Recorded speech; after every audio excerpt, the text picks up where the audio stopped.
21, versículos del 1 al 8. Amén. Amén. Alzaré mis ojos a los montes. ¿De dónde vendrá mi socorro? Mi socorro viene de Jehová, que hizo los cielos y la tierra. No dará tu pie al resbaladero, ni se dormirá el que te guarda. He aquí no se adormecerá, ni dormirá el que guarda a Israel. Jehová es tu guardador, Jehová es tu sombra derecha. El sol no fatigará de día, ni la luna de noche. Jehová te guardará de todo mal, Él guardará tu alma. Jehová guardará tu salida y tu entrada desde ahora y para siempre. Padre Santo, en el nombre de Jesús, Padre Santo, en el nombre de Jesús, hoy rindo mi corazón, hoy rindo mi mente, y quedan cautivos todos mis pensamientos a la obediencia de Cristo Jesús. Señor, abre mis ojos y miraré las maravillas de tu ley. Dame entendimiento y guardaré tu ley y la cumpliré de todo mi corazón. Enséñame a hacer tu voluntad, porque tu buen espíritu me guía por sendas de rectitud. Hoy renuncio a toda mentira y a todo engaño que ha estado en mi mente y en mi corazón, y lo he confesado con mi boca.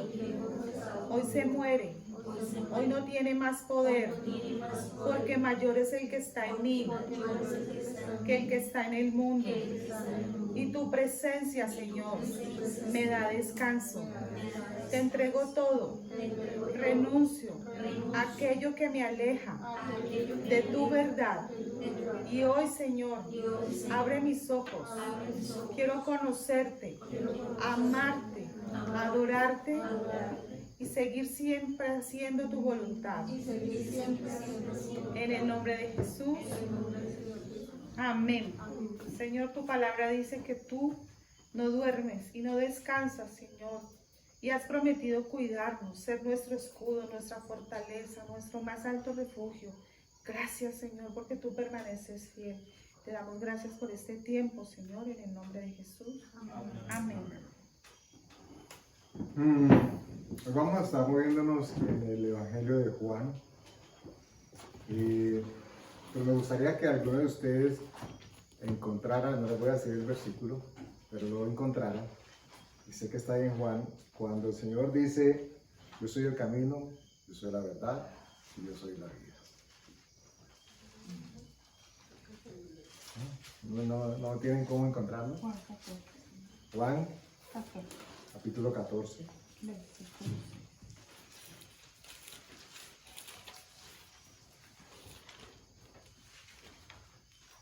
¿Lo tienen? Todavía no. Versículo 6. Juan capítulo 14, versículo 6.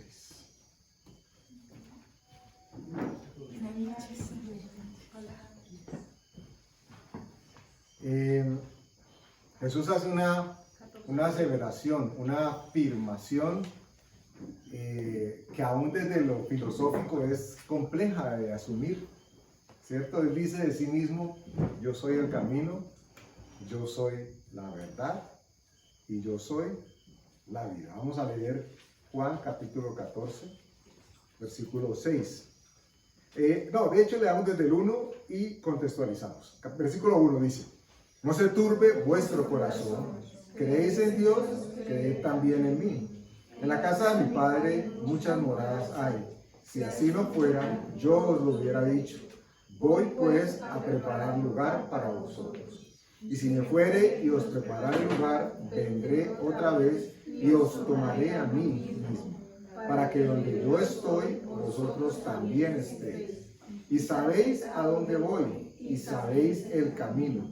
Le dijo Tomás: Señor, no sabemos a dónde vas, ¿cómo pues podemos saber el camino? Jesús le dijo: yo soy el camino, y la verdad, y la vida. Nadie viene al Padre sino por mí. Pausa. Si bien para aquellos que tenemos un segundo de convertidos o de creyentes, esto pareciera que es obvio, ¿cierto? Como que, eso ya lo vi. Sí, yo ya sé que Jesús es el camino, la verdad y la vida. Y como siempre la pregunta a manera de reflexión viene, ¿en realidad lo sabemos? Tenemos tan claro, tan claro que podríamos compartirlo con alguien. Si alguien nos dijera, venga, ¿usted cómo sabe? ¿Usted por qué dice que Jesús es el camino? ¿Cuál sería la respuesta que daría nuestra mente? Porque escrito está que Él dijo que nadie puede ir al cielo, y el cielo donde está Dios, si no es a través de Él. Listo, eso lo creo yo, pero soy creyente también. Alguien que esté enfrentando o esté enfrente de alguien que no conozca a Dios. ¿Cuál sería la respuesta de esa persona que no conoce a Dios? Yo diría que porque Él nos ha dejado su palabra y la palabra es la guía, ¿no? Para guiarnos, para orientarnos, ese es el camino sobre el cual debemos andar. Y si la respuesta que recibiéramos fuera, ¿y usted cómo sabe que esa Biblia que usted dice es la verdad? Porque yo de ahí he visto volviéndose verdad mi vida. Ok, importante esto, que nosotros en medio de los pensamientos y la meditación podamos evidenciar en nuestra vida, por lo menos desde la concepción de nuestro pensamiento, que ese Jesús del que hablamos o ese Dios del que hablamos es real para nosotros. Porque de otra manera, si en ese hipotético caso, que no es tan hipotético, que nos encontremos con alguien que no comparta nuestra fe, es más, que esté en contra de la fe que nosotros compartimos y nos diga, venga, pero es que, ¿cuál Biblia? ¿Y quién escribió la Biblia? ¿O no le han hecho esa pregunta antes? Dicen que la escribió un hombre. ¿Ok? ¿Usted cómo le hace caso a eso que lo escribió un hombre? ¿Por qué le va a creer a un hombre? ¿Y el hombre que la escribió, en qué estado estaba cuando la escribió? ¿Estaba fumando, cilantro salvaje? ¿Qué se le ocurrió? ¿Por qué creerle a él? ¿Y por qué no creerle a Mahoma? ¿Por qué no creerle? ¿Por qué son ese tipo de preguntas que normalmente hace la gente? Bueno, para nosotros, como hijos de Dios, tenemos que tener algo muy, muy claro. Jesús tiene que haberse hecho en nuestra vida tan real que nosotros lo podamos identificar a Él como no solamente el camino, es decir, a través del Padre llegamos a Él. No solamente la verdad, y ahora vamos a hablar hoy, el tema es acerca de la verdad, pero además la vida. Lo caminamos a Él, el propósito es encontrar la verdad, y cuando encontramos esa verdad tenemos acceso a la vida. Y esto no es poca cosa. Además, también hay que aclarar que siempre se ha hecho énfasis con ese versículo, es que es la vida eterna. Y pues sí, es totalmente cierto, la vida eterna comienza desde ahora. ¿Cierto? Cuando nosotros entendemos que la vida que se ve, que tenemos, no es tan real como lo que realmente es importante, y es esa vida eterna. Porque uno piensa, pero ¿y después de muerto qué me importa? Sí, claro. Es lo que más importa. Porque lo que no se siembre ahora aquí, no hay vida eterna. No va a haber una vida eterna. Pero pues, si hay vida eterna, solamente que no. En el infierno. Claro. De la misma manera que mencionamos. Sí, es cierto. Si no se tiene al Señor Jesucristo en su corazón, la Biblia nos enseña que no se va al cielo, sino a otro lugar. Pero aún así, ya es salvo, pero vive en su mundo de Walt Disney, no hace nada, crispeto, una persona. Pero como se cree salvo y dice, no, pues de qué me importa, igual ya soy salvo. ¿Qué pasa? ¿Qué pasa? La Biblia también nos enseña acerca de eso. Si hay algo que nosotros debemos anhelar con toda nuestra alma y nuestra mente y nuestro corazón, es que vamos a ser y vamos a ver al Señor Jesucristo y vamos a estar a su lado. Eso es, ese entendimiento nos lo tiene que dar el Espíritu Santo, ¿sí? Porque digamos, uno dice, bueno, ¿qué dice la Biblia allá? ¿Qué vamos a ir a hacer allá? Como los angelitos en una nube.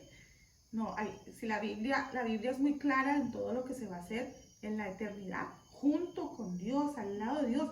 Por eso en el Apocalipsis habla de que unos van a ser columna y baluarte, columna de ese templo de Dios. Bueno, yo no digo eso porque yo quisiera estar allí. Para mí sería algo glorioso que Dios me permitiera estar allí. Y cada uno va a leer y va a decir, bueno, yo quiero participar o estar con esto, haciendo allá en la eternidad con Dios. Entonces, desde ahora, siendo ya salvos, también tenemos que pensar en qué vamos a hacer allá en la eternidad con Dios. no solamente en las bodas y ya no más, ¿no? Hay más cosas. No, por eso decía que no era poca cosa lo que al principio parece obvio, ¿cierto? Camino, verdad y vida. Jesús en una ocasión, mientras esperaba juicio, lo abordó un personaje que en ese entonces ya existía, el gel antibacterial. Ya saben de quién estoy hablando. Estamos hablando de Pilatos. ¿Ustedes recuerdan una pregunta que él le hace a Jesús ante la revelación que Jesús está haciendo de sí mismo? ¿Ustedes recuerdan qué pregunta le hace Pilatos a Jesús? Y le dice Pilatos, ¿cuál es la verdad? Porque Jesús volvió y le dijo a él lo mismo. Él andaba por todo lado haciendo dos cosas básicamente, dice la Escritura. Diciendo, hoy se ha cumplido esta Escritura delante de vosotros, es decir, voy a hablarles de las buenas nuevas. Y además decía, yo soy el camino, yo soy la verdad y yo soy la vida. Todo el mundo se... ¿Y cómo así este señor quién es? Y Pilato se encuentra en esta circunstancia con él enfrente. Y le dice, venga, un momentico, ¿cómo así? ¿Cuál es la verdad? ¿Qué es la verdad? Y Jesús se queda callado, o sea que lo dejó aún más loco todavía. Y ustedes recuerdan que Pilatos, hay un evangelio que nos relata que la esposa le decía que no se metiera en cuentos con ese señor, que había tenido sueños y visiones o sueños en donde se le había mostrado que era un justo y que con él nada que ver. Bien supersticiosos que eran los romanos, seguramente él estaba totalmente paniqueado, estaba asustado, pero no parecía. Lo que le interesaba era como que Jesús le ratificara si él era el que decía que era la verdad. Y le pregunta abiertamente, ¿qué es la verdad? Vamos a girar un poco el contexto de la verdad y enfocarnos inicialmente en lo opuesto de la verdad. Porque para poder darnos cuenta de que algo es verdad, tiene que existir la posibilidad de que exista una mentira. ¿Sí me comprenden? Si yo digo tajantemente esto es verdad, es porque yo sé que otra cosa que me ofrecieron o me mostraron posiblemente no lo sea. Pero la pregunta vital es yo cómo me doy cuenta que sí es verdad o que es mentira. Jesús decía de sí, yo soy el camino, es decir, a través mío. Esto es muy importante que lo tengamos en cuenta. Nosotros somos creyentes, pero tenemos la posibilidad de encontrarnos con otras personas que tal vez apenas están accediendo a ese conocimiento. Y los romanos tenían un dicho que decía que todos los caminos conducen a Roma. ¿Ustedes saben por qué lo decían? No. Porque Es literal. ¿Era el centro de comercio? Pero era literal. Ellos fueron conquistando el imperio y se fue extendiendo y a donde llegaban, allá hacían una carretera que se comunicaba directamente con la carretera que llegaba a Roma. O sea, el diseño de infraestructura de desplazamiento que ellos hicieron fue tremendo. Y ahí viene el dicho de que todos los caminos conducen a Roma. Ellos se hicieron que eso fuese así, que todos los caminos condujesen a Roma. Pero no todos los caminos conducen a Dios. Aunque todos los caminos existan, y en este momento Roma no es el referente más cercano que tenemos nosotros precisamente de encontrarnos con Dios. Entonces no todos los caminos conducen a Dios. Y si no todos los caminos conducen a Dios, significa que hay caminos que conducen a otra parte donde no está Dios. Si todos los caminos conducen a Dios, entonces Dios estaría en todos los caminos. Y la Escritura, Jesús dice de sí mismo, yo soy el camino. Él no dice, yo soy uno de los caminos. Yo soy el camino. No dice, yo soy una de las verdades. Dice, yo soy la verdad. Ay, yo soy una de las 7 días del gato. No, yo soy la vida. Eso tiene que estar muy claro en nosotros. ¿Y por qué podemos decir, ante la hipotética pregunta que les hacía antes, si alguien me dice, ¿usted cómo sabe que esto es de la Biblia y que la Biblia está diciendo la verdad y que la Biblia no dice otra cosa? Nosotros hemos experimentado a Dios en nuestra vida. Pero aún desde el punto de vista histórico podemos tener ese referente de que lo que Él ha dicho, lo ha hecho. De que como ha establecido, se ha cumplido. Y de que aún lo que está por cumplirse, referenciado en la Escritura, está tomando vigencia y está siendo cumplido. esa es un referente o un argumento más bien que difícilmente alguien pueda rebatir. En días pasados hemos estado hablando de Daniel y el tema de la profecía y las 70 semanas y el futuro. Y alguien diría, pero eso suena como una fábula, como mitología. Lea la historia del ser humano. Lea la historia del pueblo de Israel. Lea la historia de cómo las profecías del profeta Daniel se han ido cumpliendo de manera perfecta. Ah, yo no sabía, dicen algunos. Bueno, pero no estamos aquí para hablar de profecías. Estamos para hablar de qué es verdad y qué es mentira. Y si la verdad es algo que es engendrado o que nace o que sale, entonces también tendríamos que entender que la mentira surge del mismo objeto, o es objeto de lo mismo, ¿cierto? Si la verdad tiene un padre y existe la mentira tiene un padre, ¿ok? ¿Ustedes recuerdan? Estamos por ahí mismo en Juan. ¿En qué capítulo, en qué versículo estamos a propósito de quién o cómo describe la Escritura al padre de la mentira? Ya les digo entonces. Vamos a Juan 8:44. De hecho, arranque desde 39, siempre tenerlo en contexto. Capítulo 8, versículo 39 en adelante.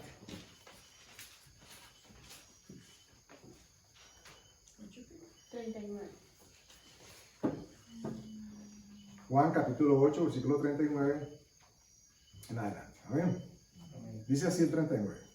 Respondieron y le dijeron, nuestro padre es Abraham. Jesús les dijo, si fueseis hijos de Abraham, las obras de Abraham harían. Pero ahora procuráis matarme a mí, hombre que os he hablado la verdad, la cual he oído de Dios. No hizo esto Abraham. Vosotros hacéis las cosas de vuestro padre. Entonces dijeron, nosotros no somos nacidos de fornicación, un padre tenemos que es Dios.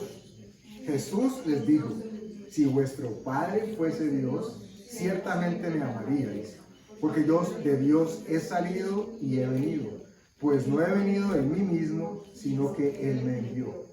¿Por qué no entendéis mi lenguaje? ¿Por qué no podéis escuchar mi palabra? Primera pausa en esta parte. Dice que ellos respondieron, nosotros sabemos quién es nuestro padre. Nuestro padre es Abraham. Ellos se han sentido confrontados. Porque si de algo se vanagloria del pueblo judío, el pueblo hebreo, es precisamente de que su genealogía lo dirige hasta un principio que tiene un linaje. Y es como, bueno, eso no es para sentirse orgulloso, pero para que tengan una idea, si usted pudiese seguir su línea genealógica y decir, ay, es que mi tatarabuelo fue Cristóbal Colón. Es que apellido es Colón. Y si hay algo de que sentirse orgulloso, pues yo no sé, pero usted podría decir, ese es mi tatarabuelo. Un personaje así prestante. Bueno, ellos podían seguir su linaje en la mayoría de los casos y se ubicaban en nuestro padre Abraham, se identificaban como. Y Jesús les dice algo que les mueve el piso completamente, porque toda su concepción filosófica y su cosmovisión estaba centrada en que ellos eran hijos de Abraham. Y de pronto Jesús les dice, no es así. Y yo no sé si ustedes han encontrado personas que abiertamente riñen y discuten cuando uno dice es que nosotros somos hijos de Dios. Entonces ¿qué? ¿Nosotros qué somos? ¿Animales? ¿O qué? Porque todo el mundo quiere sentirse parte de él. Todo el mundo quiere tener un padre. A nadie le gusta la posibilidad de ser bastardo, y menos espiritualmente hablando. Entonces hay necesidad de integrarse, de conectarse con esa figura de padre. Y entonces usted le dice, es que yo soy hijo de Dios. Y lo miran y entonces que usted se cree más que nosotros y es que usted es superhumano. Pero resulta que Dios establece una perspectiva y nos ubica en lo que Él ha dicho, no en lo que nosotros pensamos o lo que nosotros creemos, desde su perspectiva. Y Jesús estaba haciendo esto de manera pausada pero sistemática, los fue llevando a que ellos reconocieran, sin querer queriendo, que estaban creyendo en una mentira. Y después les da una cachetada bien fuerte y les dice, ¿quién? ¿De dónde proviene esa mentira? Versículo 44. Vosotros sois de vuestro padre el diablo, y los deseos de vuestro padre queréis hacer. Él ha sido homicida desde el principio y no ha permanecido en la verdad, porque no hay verdad en él. Cuando habla mentira, de lo suyo habla, porque es mentiroso y padre de mentira. Nos atrevemos a decir en este momento, de acuerdo a lo que la Escritura nos explica, que en el principio no existía la mentira. Eso es lo que el contexto bíblico nos dice. ¿Cierto? Cuando Dios creó al ser humano, cuando Dios creó a los ángeles, no existía la mentira. Es más, lo único, podemos atrevernos a decir, lo único que el adversario, Satanás, logró crear en toda su existencia fue precisamente la mentira. Por eso la Escritura dice que Él es el padre de la mentira. ¿Y en qué momento se presenta la mentira? Cuando se tergiversa o se argumenta en contra de la verdad de Dios. Fue lo que pasó en un principio. Entonces Jesús le dice a los fariseos y a los judíos que estaban allí, no, el papá de ustedes no es el que ustedes dicen, que es una novela mexicana. Tu papá no es... ¿Cómo así, José Alfredo? Así es. El padre que ustedes dicen que es su papá, ese no es su papá. ¿Cómo así? Si nos hicimos prueba de paternidad, ADN tenemos, digo no. Porque ellos estaban creyendo y todo lo que tenían alrededor de su fundamentación era precisamente una mentira. Y sobre la mentira no se puede construir nada, porque tarde o temprano esta se cae. Pero Dios sí quiere que nosotros nos establezcamos sobre la verdad. Porque la verdad sí va a prevalecer. La verdad, ¿se acuerdan que dice la palabra? Y conoceréis. Miren qué poderosa declaración que nos da la Escritura. Por eso les decía que en un principio uno decía, sí, eso es el camino de la verdad y la vida. No, no es tan así. Bueno, sí lo es, pero me refiero a la comprensión. No es tan superficial. No es tan superficial, no debería ser tan superficial. El camino, no todos los caminos, bueno, puede que todos los caminos lleven a Roma, pero no todos los caminos llevan a Dios. Y los judíos estaban en un camino que ellos creían que era el camino, pero no iba a conducirlos a Dios. Porque eran legalistas, porque eran religiosos, porque se sabían la Torá de pe a pa. Porque confiaban en sus propias obras. Y no nos podemos dar nosotros el lujo en Cristo que estamos ahora de creer, es que como yo hice o he venido haciendo estas obras tan buenas durante toda mi vida, pues ¿cómo no me voy a volver a mirar a Dios? ¿Cómo Dios no me va a bendecir? Yo antes estaba en deuda, antes le perdono eso. No es así. No es nada que nosotros hayamos hecho lo que nos ha permitido acercarnos a Dios. Es todo lo que Él hizo. Y miren ustedes que la pone, abro comillas, sencillo para nosotros. Y como consecuencia de lo que Él hizo, hacemos buenas obras. Nos la pone fácil. Todo lo que tenemos que hacer es aceptar lo que Él hizo. No nos pone a hacer nada. Ustedes y yo no necesitamos sino de una sola cosa. Eso es una trivia, una pregunta. El que diga la respuesta acertada se gana un bibliazo. No, mentira. Solamente una cosa necesitamos para ser salvos. ¿Qué es? 1, 2, 3. Eso es. Sí, por supuesto necesitamos creer, pero para poder ser salvos necesitamos reconocernos. Único requisito para ser salvo: ser pecador. Reconocernos como pecadores. El único requisito que pide Dios para que nosotros lleguemos a su conocimiento y a su reino es que seamos pecadores. Y entonces ahí dice, eso está fácil. Eso está fácil porque pues todos pecamos y todos dicen, diga, hay que pecar más para ser más hijos, ¿no? Pero reconocer que lo hizo por nosotros pecados. Claro, pero entonces miren, para que nos despintemos de esa idea que nos han en algún momento tal vez puesto de que es difícil ser cristiano o que es difícil seguir a Dios. Lo que es difícil es negarnos a nosotros mismos. Reconocer nuestro pecado. Eso es distinto, pero Él nos ha dejado el camino. Las flechas están por todo lado señalando hacia dónde tenemos que ir. No es complicado. No fue que alguien llegó y movió la flechita y no era para allá sino para acá. Él nos ha dejado en todo momento dicho cuál es y hacia dónde es el camino.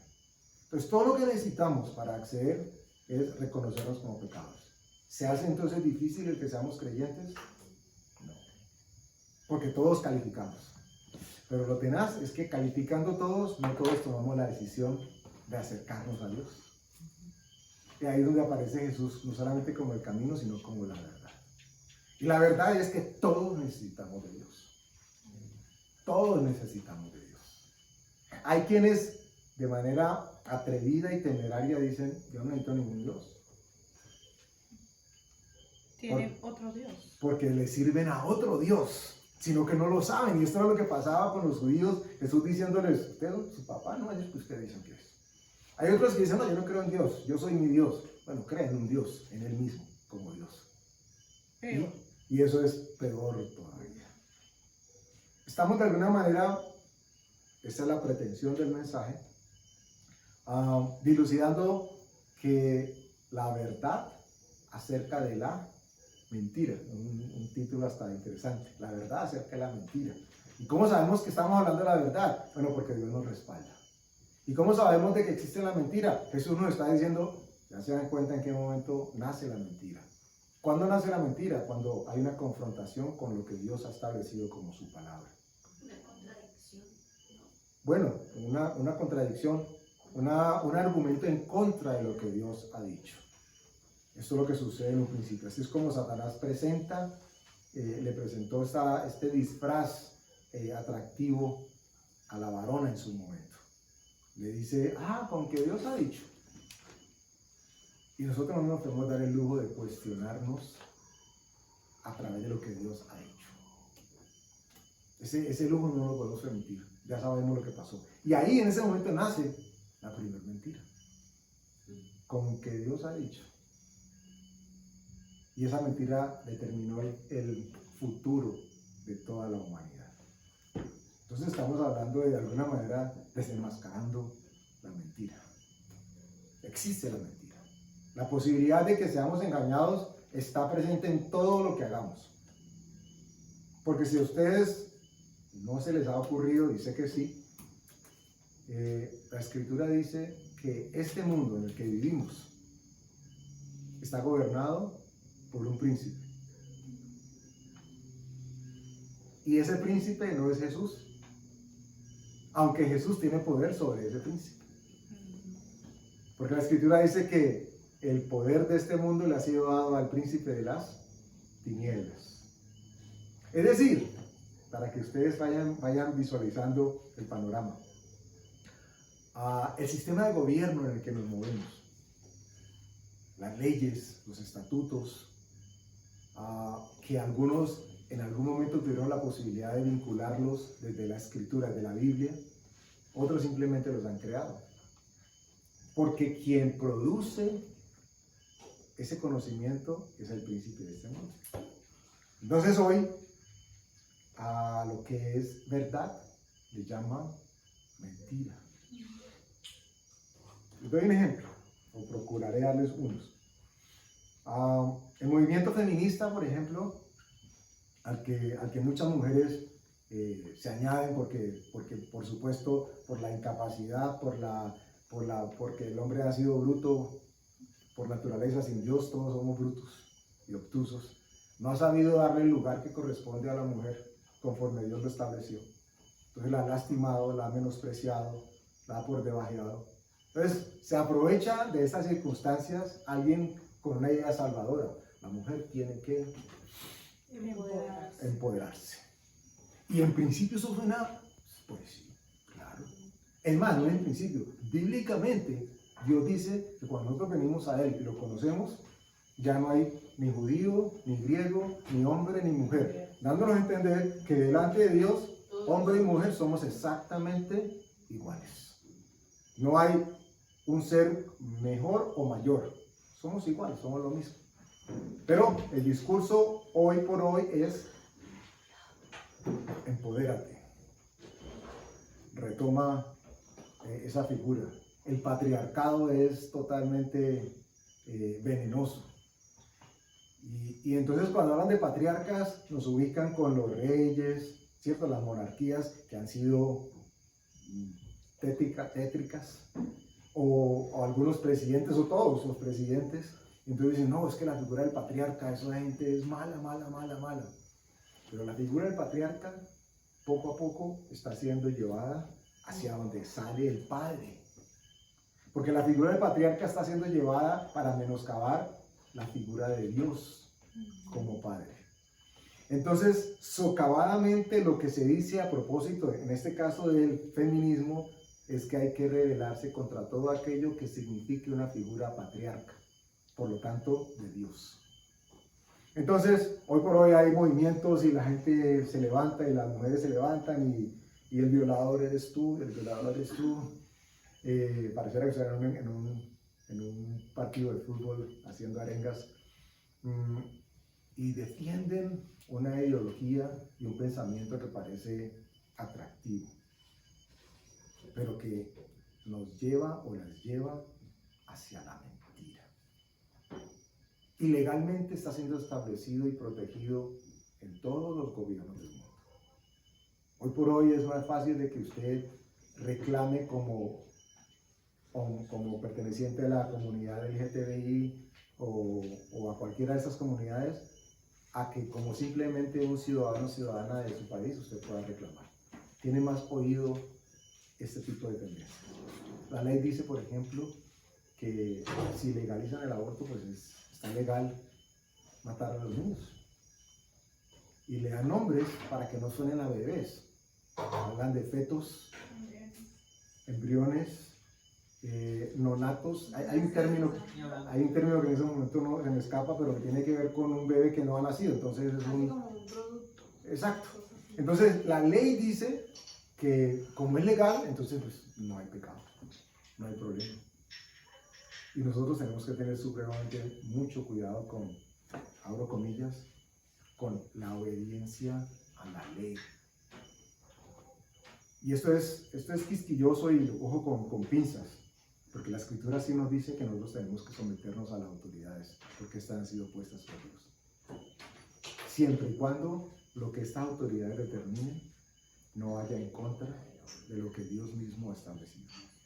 Ayer apareció, o sea, me llegó y pues la fuente es así, que ya WhatsApp va a estar conectado con el gobierno y ya que uno ya no va a poder decir cosas ni de religión, ni de, o sea, que uno, lo mejor es pasarse a Telegram. Todo lo que no sea políticamente correcto es considerado y es censurado. Todo lo que suene a verdad trascendental para unos se convierte en amenaza extremista para otros. La balanza está puesta entre lo que es la verdad y lo que es la mentira. Jesús ahí mismo en el capítulo 8, lean por favor el versículo 31 y 32.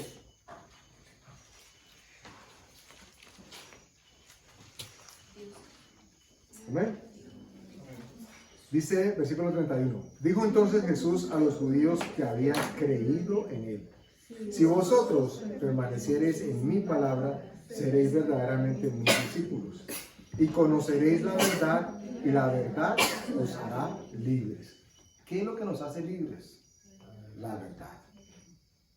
El conocimiento es lo que nos han vendido como lo que nos acerca a la libertad, ¿cierto? Porque los papás siempre nos dijeron, los abuelos, estudien, que el que no estudia no es nadie. Y pareciera que sin estudio no hay identidad, no hay acercamiento a Dios. Y hay veces es más bien todo lo contrario. Tanto estudio termina alejando a la persona del conocimiento de Dios.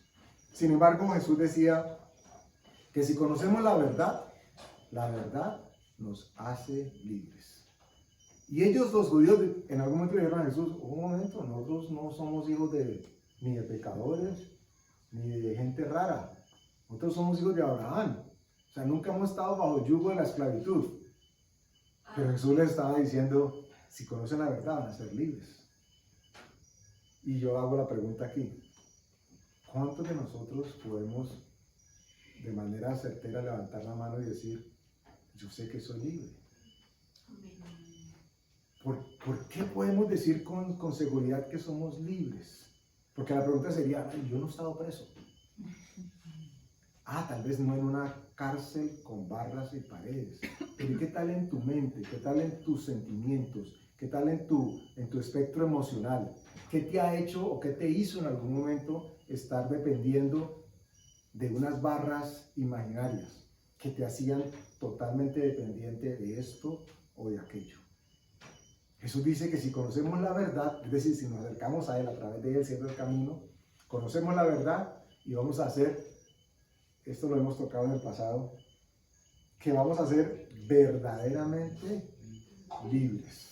Es decir, que existe la posibilidad de que alguien no sea verdaderamente libre. O sea, que pueda ser mentirosamente libre. La libertad no es el tener abundancia financiera. Y gloria a Dios por la libertad financiera. La libertad no es tener conocimiento extremo. Y gloria a Dios por el conocimiento que llega a través de la academia. La libertad no es no tener necesidad de nadie más. La Escritura dice que si conocemos la verdad, vamos a ser verdaderamente libres. Y esa libertad solamente puede tomar lugar dentro de nuestro corazón, en nuestra mente, a través del conocimiento del Señor Jesús. Podemos decir, soy libre. ¿Por qué? ¿Cuál sería la respuesta ante esa pregunta? Si ustedes dicen abiertamente así, sacan pecho y dicen, no, es que yo soy libre. ¿Y usted por qué dice que es libre? Porque Cristo pagó con su vida por mi libertad, me hizo libre. Imagínense que uno tiene que entrar a mostrar todo el extracto bancario y decir, no, es que mire, yo no necesito plata. No, es que mire, es que yo nunca he asistido a psicólogo. No, es que mire, es que yo no tomo pasta. No, es que no. La respuesta es sencilla. Porque Jesús me hizo libre. Porque he creído en Él y verdaderamente la palabra que Él me ha dado me ha hecho libre.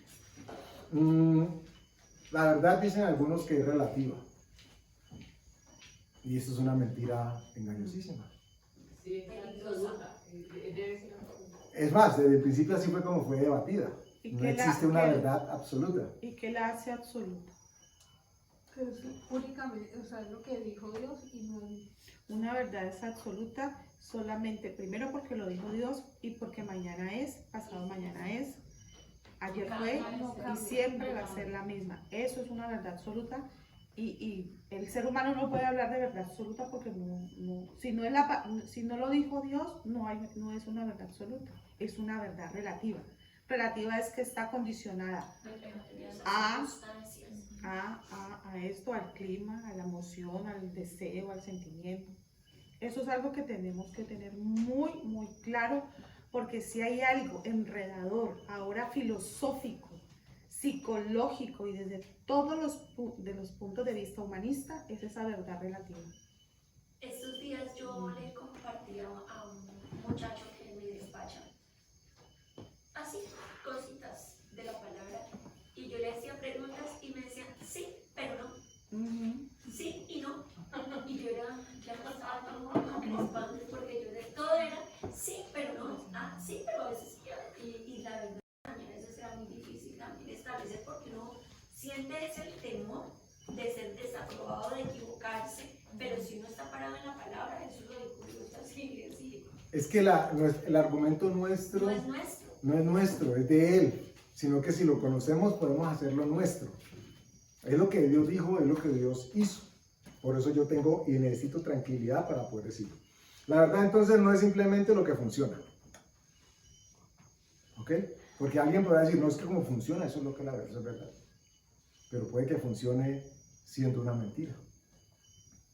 Con el permiso de ustedes, quienes puede que estén o no de acuerdo, ahora se habla de pandemia, yo hablo de pandemia.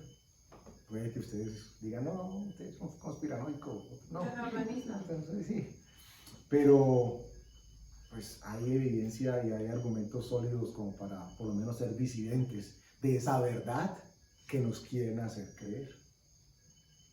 Y si hay una agenda para que todos creamos lo mismo, significa entonces de que hay un interés para que todos creamos lo mismo. Y lo que necesariamente nos venden como verdad, entonces no necesariamente es la verdad. Entonces no es lo que funciona. Acuérdense que eso es lo que le va a devolver la normalidad. No haga esto que es lo que le va a devolver la tranquilidad. tómese esto que es lo que le va a traer la paz otra vez. Tener dinero lo va a hacer feliz, tener una pareja lo va a hacer feliz. Y es cosas que realmente no. Lo que nos va a hacer nosotros felices y buscar constante y permanentemente de Dios es poder haber encontrado de que Él es la verdad. Porque en Él yo puedo confiar, lo que Él dice lo puedo creer, lo que Él cumple, lo que Él promete lo cumple, lo que Él establece es algo que es indiscutible, por tanto, por eso yo puedo creer que es verdad.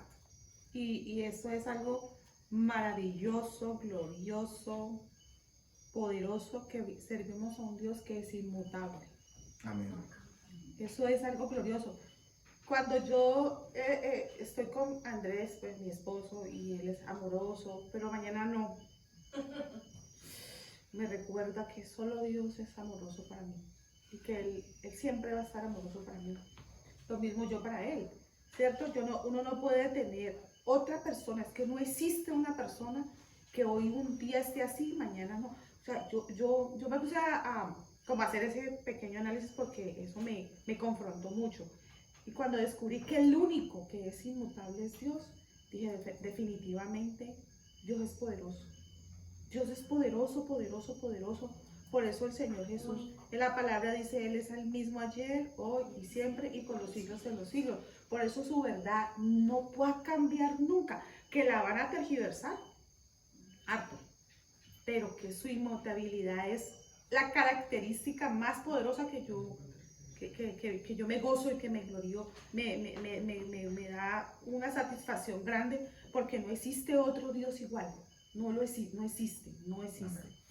La verdad no es lo que la mayoría dice.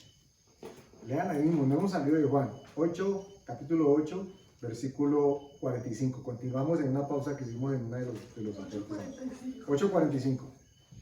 Y a mí, porque digo la verdad, no me creéis. ¿Quién de vosotros me redarguye de pecado?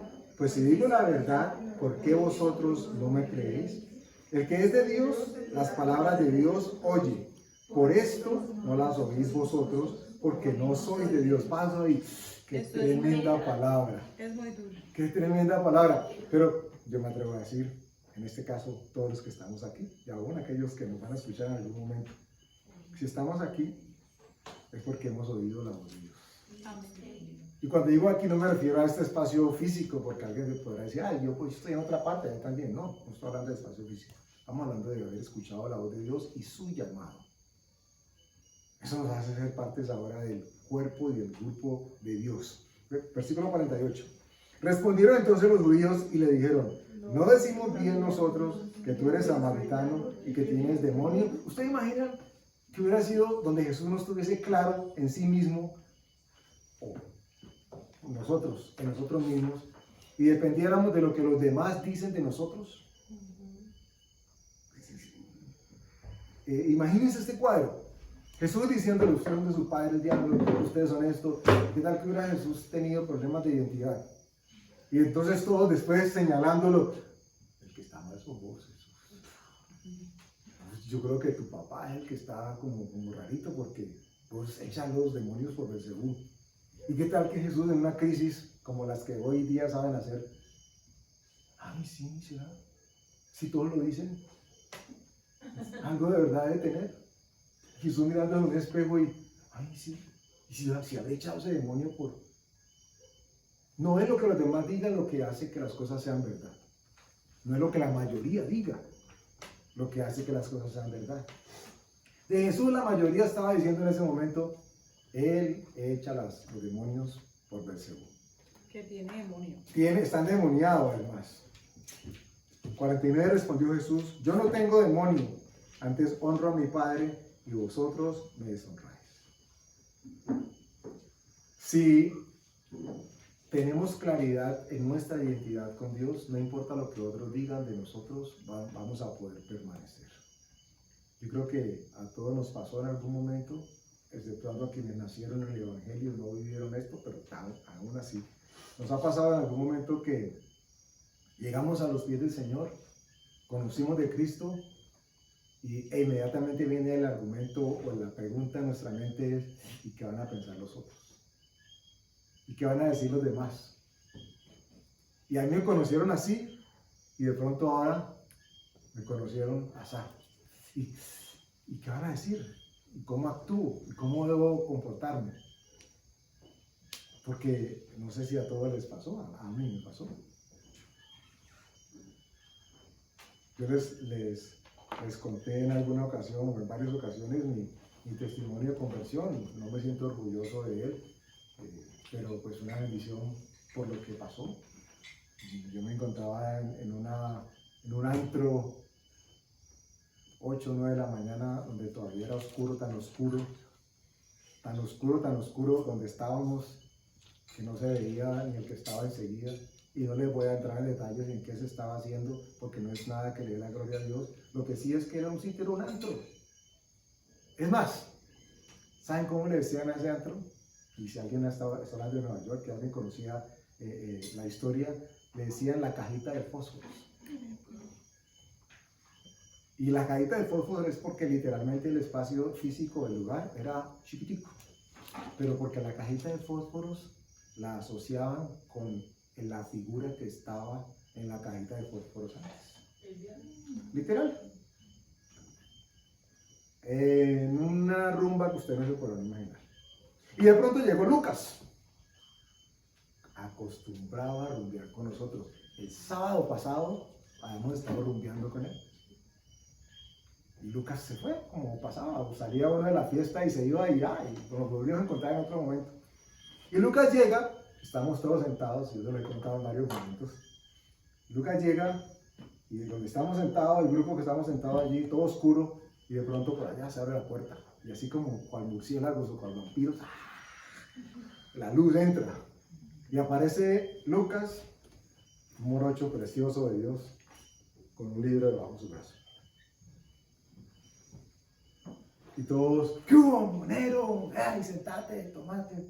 Y Lucas se sienta con su libro debajo y empieza a darnos testimonio de Dios. Hace una semana que no lo veíamos, y la semana anterior que la hemos visto estaba igual como nosotros. Y de pronto, lo que yo recuerdo, en medio de lo que estaba pasando, es que Lucas estaba hablándonos y todos estábamos cogidos de la mano. Éramos tal vez unas 8 o 10 personas, todos cogidos de la mano, con la cabeza agachada y repitiendo lo que Lucas decía. Y si ustedes me preguntan en este momento literalmente, yo no sé qué palabras fueron las que Lucas decía, pero hoy entiendo qué fue lo que Lucas dijo.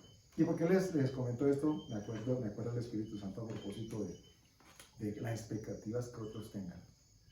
Qué bendición que Lucas no pensó 2 veces después de haber tenido un encuentro con Dios, en acercarse a aquellos que formaban parte de su grupo y compartirles a todos de lo que él había recibido.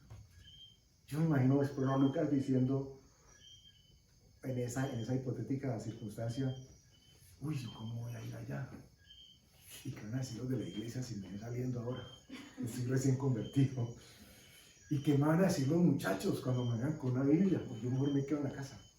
Ahí bien espero el momento adecuado y hay que esperar el momento adecuado. Pero para él el momento adecuado era ese. Y se lo digo porque de las 10 personas, tal vez 8 o 10 personas que estábamos en ese momento allí, todos sin excepción, después del tiempo se encargó de mostrarnos que habíamos llegado al conocimiento de Cristo. Todos sin excepción. Y lo curioso es que yo personalmente no lo sabía.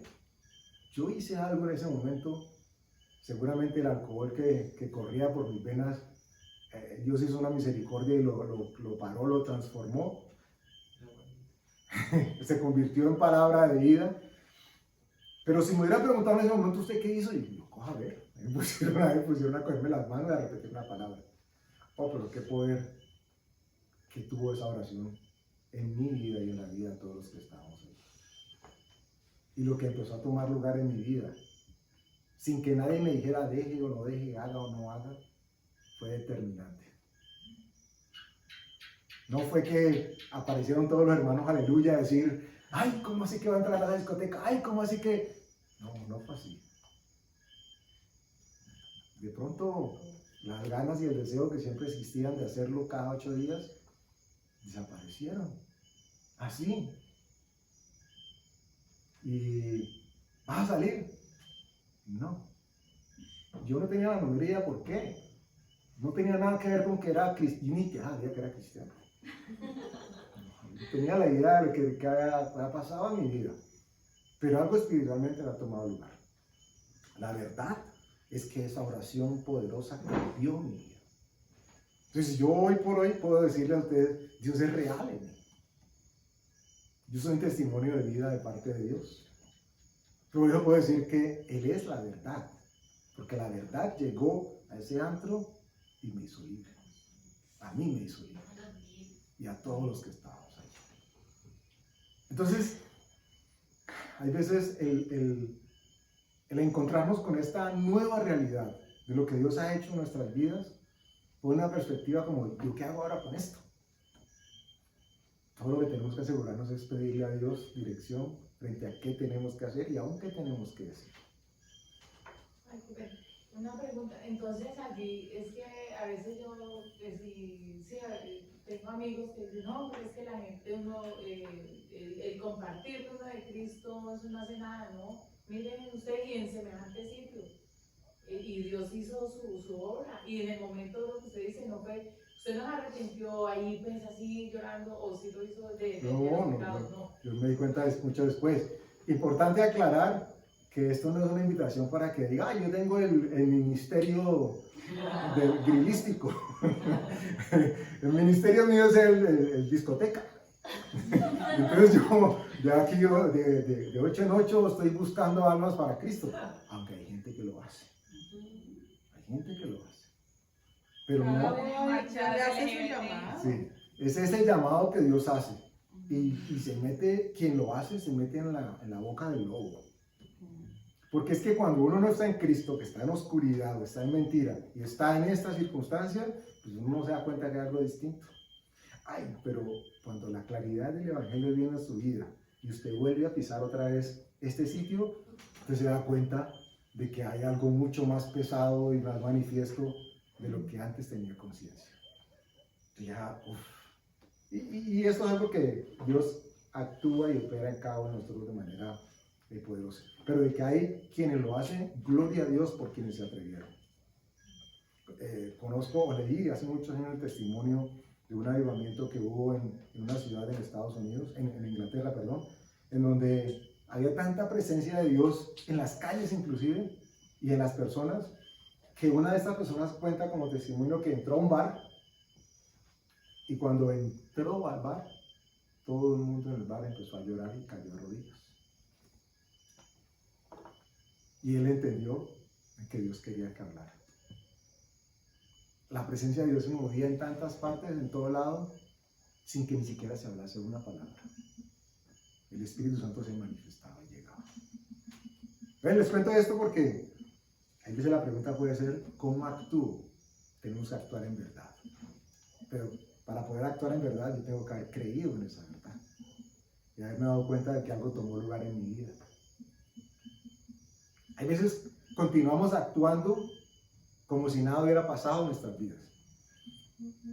Pero si lo que hicimos lo hicimos en algún momento con sinceridad y de corazón, no hay nada que impida que la obra de Dios se manifieste en nuestras vidas. La verdad siempre va a manifestarse, porque estamos hablando de la verdad de Dios.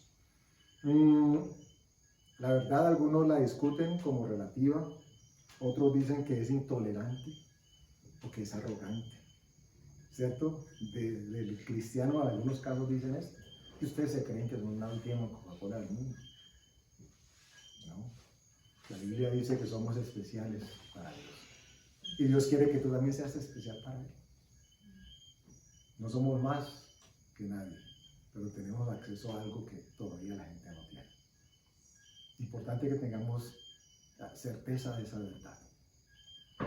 El Dios en el que hemos creído es un Dios de verdad. Es un Dios verdadero. No es un sofisma de distracción, no es alguien que nos están cuenteando, uy, es que Andrés tiene palabra y él confunde y reina. Bueno, Dios me guarde eso. Te lo digo porque les he contado, en algún momento en el trabajo hay una compañera que siempre me dice, tú tienes el don de la palabra. Y yo también, nomás, ¿qué significa eso? Porque pareciera que para ella donde la palabra es alguien que puede manipular y decir y hacerse valer a través de la palabra. Y yo prefiero quedarme con la idea de que quien me ha dado el don de la palabra es el único que puede darme la palabra, que es Dios. No, vamos acabando por hoy. No tengamos más bien temor de creer en la verdad. La verdad no es relativa, la verdad es verdad o no es verdad. Y lo que no es verdad es mentira. Y ya la Biblia nos dijo Jesús, ¿quién dice él que son los que creen en la mentira? Tienen un padre. Y les dijo abiertamente, nuestro padre, el diablo. ¿Cómo así? Sí, porque él de lo suyo habla, de la mentira. Nosotros estamos llamados a creer en la verdad de Dios, para vivir por la verdad de Dios. Ese es el camino que se nos lleva a la verdad y como consecuencia tenemos acceso a la vida. Estamos hablando de la verdad, casi que descubriendo la verdad, dándonos cuenta de que existe una mentira. Si tenemos acceso a la verdad, podemos descubrir qué es mentira en nosotros. ¿Saben ustedes que por eso la Escritura dice que ya no desconocemos las artimañas del enemigo? ¿Y cómo puede uno llegar a esta conclusión? Porque ya las conoce. Y si las conoce puede darse cuenta cuando estas son de Dios y cuando no son de Dios. La verdad, como decía Martica ahora, siempre triunfa. La verdad es Jesús. El camino es Jesús. Y la vida es Jesús. Vale la pena acercarnos a Él. Vale la pena caminar en Él. Vale la pena permanecer en Él. Vale la vida estar en Él. Amén. Vamos a darle gracias a Dios. Padre, tu misericordia, como siempre, nos acompaña, Señor. Gracias porque el velo que cerraba nuestros ojos y nuestro entendimiento, que nos cubría con mentira y nos confundía con mentira, fue quitado por ti, Señor. Y permites que nuestro entendimiento, que antes estaba entorpecido y embotado, ahora tenga acceso a tu Espíritu Santo, que nos trae al conocimiento de toda tu verdad, Señor. Permite que tú, que eres la verdad, seas en todo tiempo manifiesto a nosotros. Que podamos entender que no estamos representando un papel en una obra de teatro, Señor. Que estamos viviendo por fe, pero estamos viviendo certeramente lo que tú has establecido que pase en nuestras vidas. Y tú tienes cuidado de nosotros, Señor. Tu palabra nos hace libres, nos hace verdaderamente libres, Padre. Que esta hunde en nuestro corazón. Le damos permiso a ti, Espíritu Santo, para que ministres nuestra vida, para que nuestros corazones sean fortalecidos y afirmados, para que nuestras mentes sean cambiadas y transformadas, para que nuestros corazones cada vez sean más conscientes de que nos has hecho templo de tu Espíritu Santo, Señor. Te damos gracias en el nombre de Jesús. Amén.